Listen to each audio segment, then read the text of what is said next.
I grew up in the Eastern Cape partly, of which I studied here in Cape Town most of my life. I was actually a very healthy child, I would say. I was doing my athletics in high school, so I was fine. It was in 2010, actually. It was a World Cup here in South Africa. I was a first-year student at Cape Peninsula University of Technology.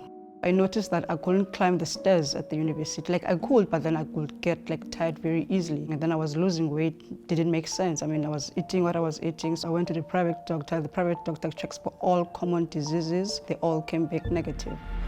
At this point, I was really getting sick and getting tired and struggling to breathe. And then I had to come back to the doctor, like, no, I'm not getting better, something is wrong. And then the doctor was like, you know what, just go do a chest x-ray. And then from the x-ray, the doctor was just like, wow, this is very bad. The results came back actually saying that I have multi-drug resistant TB. 4 months down my MDR TB treatment, woke up in the morning and then something was different, you know. I went to the bathroom, flushed, there was no sound of flushing water. Opened the tap, there was no sound of tap running. It was like, okay, maybe I'm sleeping, this must be some sort of a dream. Our nurse came just to give us our daily medication. And then she was saying something, I was like, I can't hear you. So then she saw that I cannot hear, I'm very confused. So then she ran back, I was like, what she's doing? And then she came back with a paper and a pen. And then she wrote everything down. I must go to the audio department, have my hearing test there. They are waiting for me, that's what she said. And then I went there with my file. And then they were playing some sounds, beep beeps. I could hear some sounds, I could not hear some sounds. I could not hear speech. So the audiologist, after the test, they wrote on my folder that was deaf in capital letters. And then that's when they explained that the injection I was taking, its side effects is actually hearing loss, and then it's not reversible.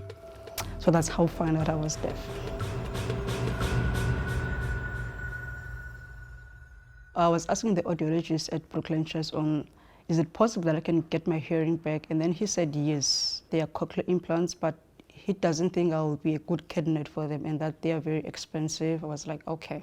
Die cochleaire implanting is 'n toestel wat bestaan uit 'n interne en 'n eksterne gedeelte. Wat die implanting doen is hy vat die klanksein en dan sit hy hom om in 'n elektriese sein en dit stimuleer die gehoorsenuwee direk. We actually started a fundraising for the cochlear implants through Tygerberg Hospital. It took like only 2 weeks to get the money all together. I had medical aid, but then the medical aid was like, we don't cover this, but we will see. But then they saw, and then I was able to get 2 cochlear implants. Dit is 'n lang operasie wat 'n paar uur neem. Daar's strukture wat 'n mens versigtig voor moet wees wat skade kan kry met chirurgie, soos die gesigsenuwee wat deur die area loop waar 'n mens die been moet boor om die cochleaire implanting in te plaas. Dit is baie belangrik die beplanning van 'n cochleaire implanting. So the day on the switch on, we were all in this room. She put actually 2 of them, and then there was like a cable running through to her computer. She wrote down that she will turn them on. I was like, okay. And then she did, and then she kept on repeating the same thing. Can you hear me? Can you hear me? I was like, I can hear something. Yes, I can hear you. It was really fascinating to actually hear words now. I mean, I really thought that my life was over because I was young, and then I was seeing my friends, doing what we always talked about, wanting to do, which is university life, and then after that work, and then after that whatever comes our way. So I think now life after cochlear implants for me changed everything. I mean, I'm able now to attend those meetings in my work, like the Zoom calls. And I was able now to go back to university to actually finish what I wanted to do, and I did it.